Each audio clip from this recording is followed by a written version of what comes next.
좋을 것 같습니다.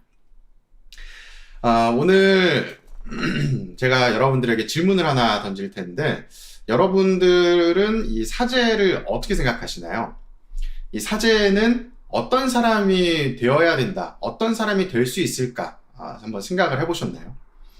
일반적으로 이 사제는, 이 신부님은 선택받은 사람만이 할 수 있다라고 생각을 합니다.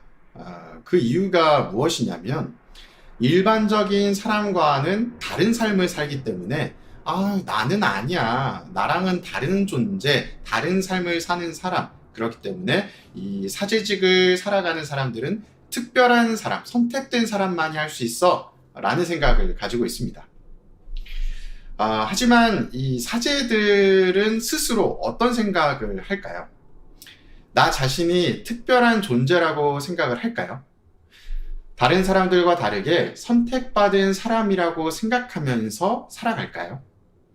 혹시나 그런 사람이 있다면 병원에 가셔야 됩니다.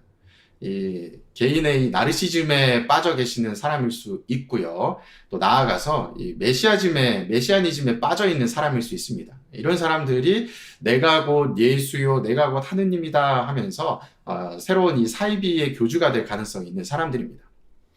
저만 보아도 사제가 될 생각이 전혀 없었던 사람이었습니다.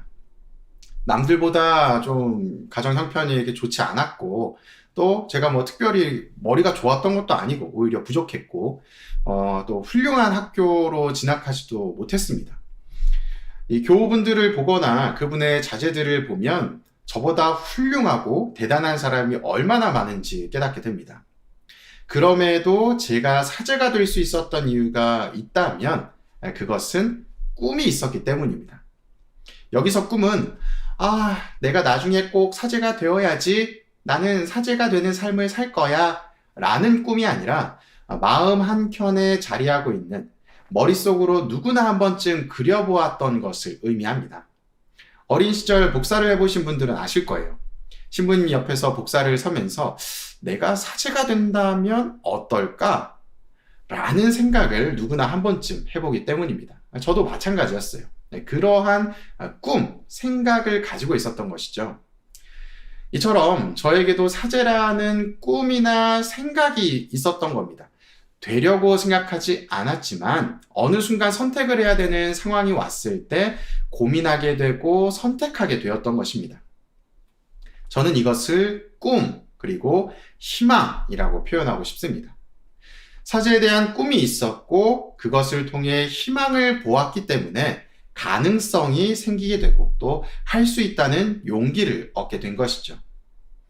희망이 없다면 우리 삶에는 변화가 없습니다. 그리고 발전도 없습니다.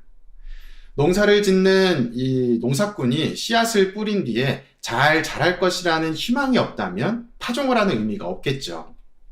자녀를 키울 때도 이 아이가 건강하게 자라기를 희망하지 않는다면 그 의미가 없을 것입니다.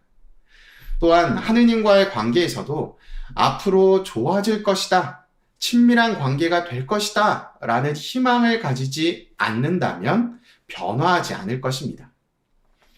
꿈을 꾸고 희망을 가질 때 가능성이 열리고 우리가 무엇을 해야 되는지 깨닫게 됩니다. 독서에서는 이야기합니다. 보이지 않는 것을 희망하기에 인내심을 가지고 기다립니다. 우리는 보이지 않는 것을 꿈꾸고 희망하기 때문에 인내심을 가지고 노력합니다. 그리고 그 희망은 보이지 않는다고 해서 없는 것이 아니라 이루어지지 않은 것일 뿐입니다. 씨앗은 뿌려지면 자라게 됩니다.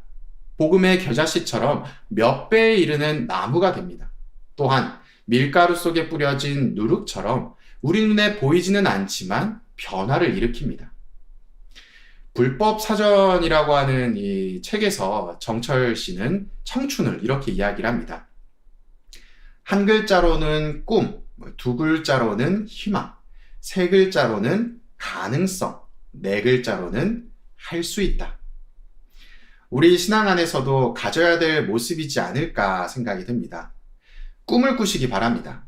희망이라는 울타리 안에서 우리는 언제나 청춘입니다. 그래서 꿈을 잃지 말아야 하며 희망이라는 가능성의 문을 열어야 합니다.